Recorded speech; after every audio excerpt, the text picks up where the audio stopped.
इंसान ने सितारों को छू लिया था, लेकिन उसकी सबसे बड़ी लड़ाई अभी बाकी थी। पृथ्वी के आसमान पर एक अनजाना साया मंडरा रहा था। इसका मकसद सिर्फ एक था, मानव सभ्यता का अंत।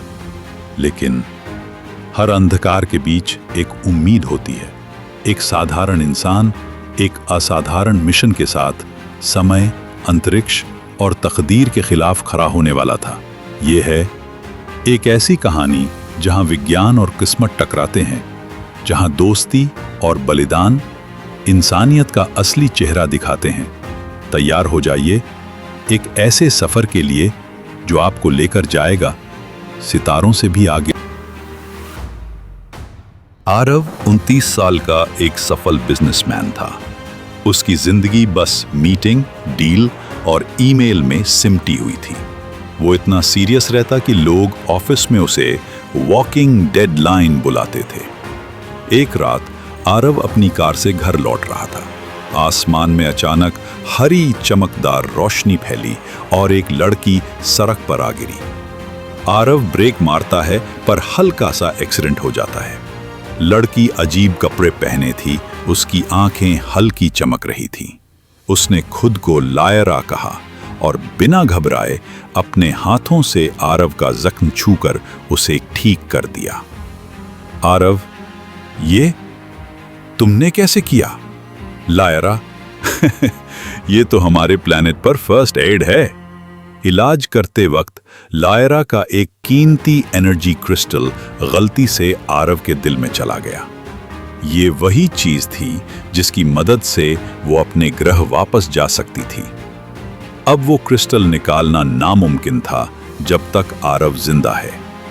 लायरा को यहीं रुकना पड़ा और वो आरव की कंपनी में काम करने लगी, खुद को एक नॉर्मल इंसान बताकर। लायरा का ह्यूमर और मासूमियत ऑफिस की बोरियत तोड़ने लगी। मीटिंग में वो बोल देती, आरव, ये रिपोर्ट इतनी लंबी है कि इसे पढ़ते पढ़ते मैंने मंगल तक का राउंड ट्रिप प्लान कर लिया। धीरे धीरे आरव के चेहरे पर मुस्कान आने लगी। वो अब सिर्फ काम नहीं, लायरा की छोटी छोटी आदतों पर भी ध्यान देने लगा।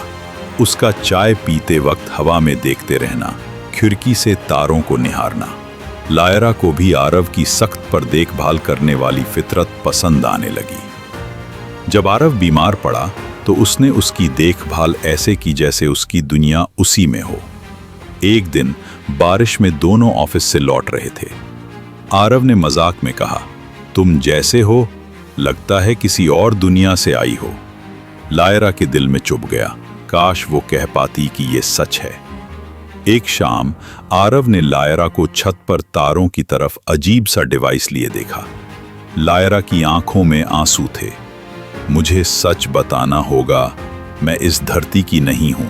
मेरा घर उन तारों के बीच है, पर मैं वापस नहीं जा सकती क्योंकि मेरा दिल अब यहां अटक गया है और वो तुम हो। आरव चुप रहा, फिर मुस्कुराया। अच्छा है, वरना मैं एचआर को कह देता कि तुम्हें कभी रिजाइन करने नहीं देना। लायरा ने अपने ग्रह को अलविदा कह दिया और आरव की जिंदगी में हमेशा के लिए बस गई। आरव अब भी बिजनेस करता था, पर उसके ऑफिस में अब हंसी की गूंज भी होती थी। कभी कभी दोनों छत पर बैठकर तारे देखते और आरव मजाक करता, वो देखो तुम्हारा घर, मैं वहां भी एक ब्रांच खोल दूं। लायरा हंसते हुए कहती, बस वहां भी मुझे ही मैनेजर रखना।